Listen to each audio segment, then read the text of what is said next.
Welcome back. This is the Candidates Forum for the 2012 student election. We now have the candidates running for the Director of Community Relations for SGA.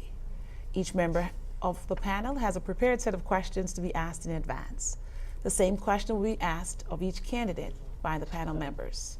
You are expected to give brief, direct answers. You will be given approximately 1 minute to answer the question. After answering the question, you will be asked to give a closing statement. With that said, let's begin. Miss Lilly, you have the first question. Mr. Currie, what do you plan to change or add to the way things are now? I would like to add the fact that students aren't aware of, they're not aware of that we even have a SGA. I was, told by one student that he thought, this SGA wasn't, necessarily real. So I plan to add and change that and, be an advocate as part of, the student body, because, being a student first means and you feel what the students want, what the students need. Ms. Howard. Mr. Currie, how will you go about promoting the importance of community service to other students? I would talk with, the students I know and the students I don't know.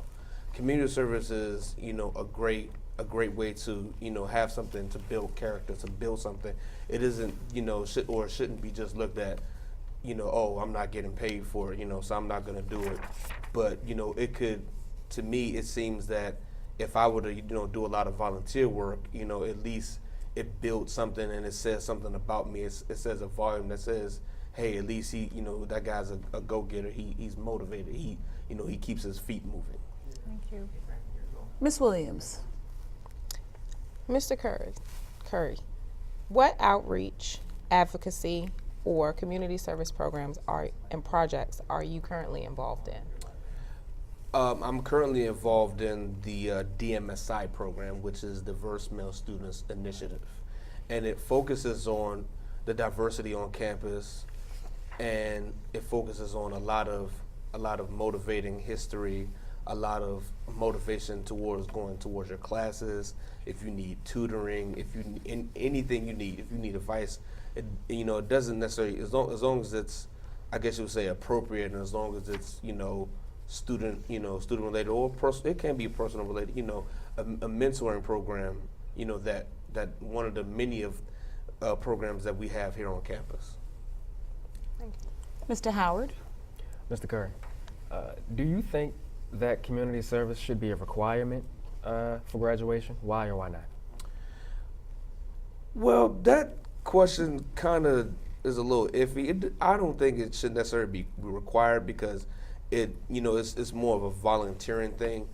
But I do think that it is very, very important. Now, having said that, if it's not a requirement, of course, you're not going to really get too many students not to, to do it, because it's not a requirement. It's not on, it's not on my curriculum, so I'm not going to really bother with it. But it also can be put on in your portfolio or your resume. At least have something that says something about you. Thank you. Thank you, Mr. Currie. Mr. Currie's running mate, Miss LaContier Merriweather, did not show for the forum, so you get an opportunity to summarize in 1 minute your closing statements. Well, first thing first, I would like to, thank the College Life Services and the election board and the panel. My closing statement is for me to be proactive, and along with me moving with the students, moving with the crowd, not necessarily doing the things that the crowd does, but moving with the crowd and being proactive and getting them to be,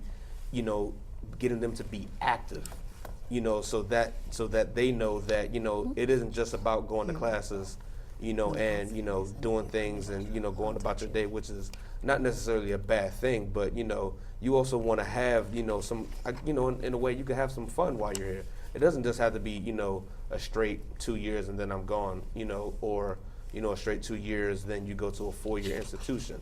Have a little fun while you're here. That's another thing that I'm about, having a little fun. Thank you, Mr. Currie. The Dean of College Life Services will give his closing remarks.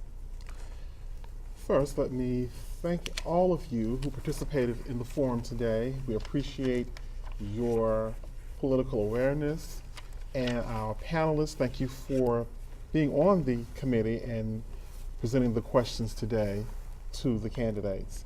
I would like to remind everyone that the polls will open for the election on the 21st, Saturday, the 21st of April, and close midnight on the 27th of April. To vote, you must go to MyPGCC, the student portal, and click on the student election icon and cast your vote. Again, that's Saturday, April 21st through Friday, April 27th. Please tell everyone to sign on to the student portal.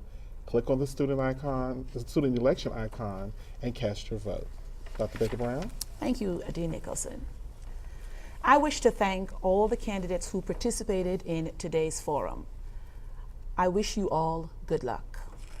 On behalf of the President, Dr. Charlene Dukes, the Vice President for Student Services, Dr. Tyon Lee, the Dean of College Life Services, Mr. Malvers Nicholson, the Program Director of College Life Services, Ms. Paulette McIntosh, and the Students Election Committee. Thank you for taking the time to represent the Prince George's Community College student body. We would like to use this opportunity to encourage the entire Prince George's Community College student body to get out and vote. Remember, if you don't vote, you have accepted someone else's choice. Election day is April 21st, as the Dean said, through to the 27th, and it closes at midnight. So vote, and make sure your friends vote as well. Have a great afternoon.